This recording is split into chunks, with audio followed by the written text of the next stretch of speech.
Today, we're diving into a dilemma that so many couples are facing right now.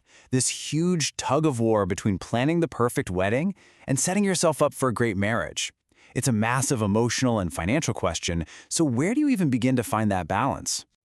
All right, let's just jump right in and talk numbers. The whole conversation really starts with the price tag of that perfect day because it forces couples to make some incredibly tough choices right from the get-go. And there it is, $30,000. That's the average cost of a wedding in the United States. For a lot of young couples, that number isn't just a hurdle, it's a huge wall standing between them and the life they want to start together. So with a $30,000 price tag just hanging in the air, couples are stuck with this massive question: do you pour all of that into one absolutely spectacular day? Or do you use that money to build a really strong foundation for your future together? The day after the wedding, reality sets in fast. All the normal costs of building a life, rent, maybe a mortgage, furniture, thinking about starting a family, they all start adding up. Now, if you throw a mountain of wedding debt on top of that, you're not just creating pressure. You could be starting your marriage off with a whole lot of stress. And that's a really tough way to begin, especially when you remember that arguments about money are one of the biggest reasons for divorce. Okay, so this begs the question, why? Why are weddings so expensive in the first place? Let's take a look at some of the really powerful social forces that are driving these costs through the roof. A huge piece of the puzzle is this classic idea of keeping up with the Joneses. You've heard it, right? It's that natural human impulse to look at what your friends or neighbors are doing and feel this little, or sometimes big, need to do it just a little bit better, to one-up them. And when it comes to weddings, that pressure is absolutely profound. The easiest, most straightforward way to top the last amazing wedding you went to is, well, to spend more money. Every couple wants their own fairy tale, and that feeling just seems to come with a bigger and bigger price tag. So let's peel back another layer here. It's not just about the ceremony, The expectations around the entire celebration, from all the parties to the gifts, they all add to this huge financial weight. Just look at the wedding party. The pressure on them can be enormous.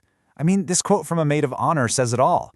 It's not just about planning a party. It's about throwing the best party ever seen. And what does best usually mean?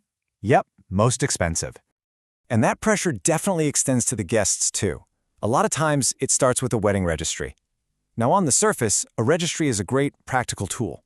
It's just an online list the couple makes so they don't end up with like 3 microwaves. Simple enough, right? Well, it can get a little complicated. As this quote kind of shows, guests often feel like they need to match the price of their gift to how fancy the wedding is.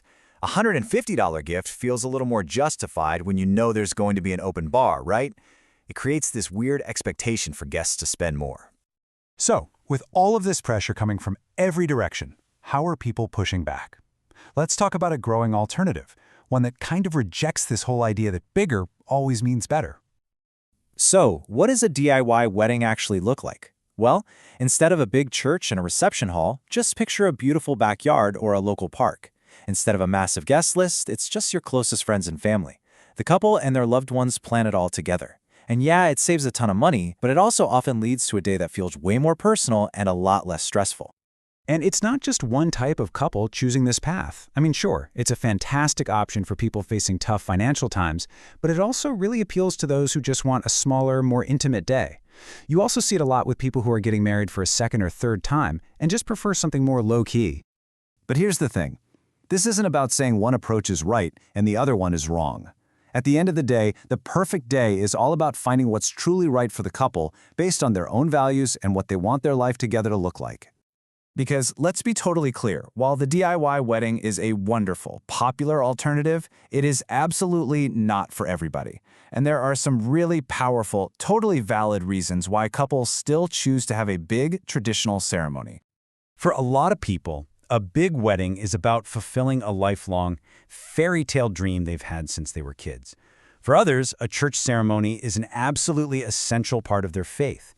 And sometimes, it's as simple as respecting your partner's deepest wishes and giving them the wedding of their dreams. And for some people, that one single memory of looking beautiful in a white gown or of their dad walking them down the aisle, that is an emotional investment that they feel, deep down, is worth every single penny. Ultimately, whether you go for the lavish celebration or the intimate backyard party, it's just so important to remember the scale of it all. The wedding, that lasts for a single day. The marriage, hopefully, is going to last a lifetime. The real challenge is just making sure that day one sets you up for success for all the days that follow. And that leaves us with the biggest question a couple can ask themselves. And there's no easy answer. When you're building a life together, what's worth more than the memory?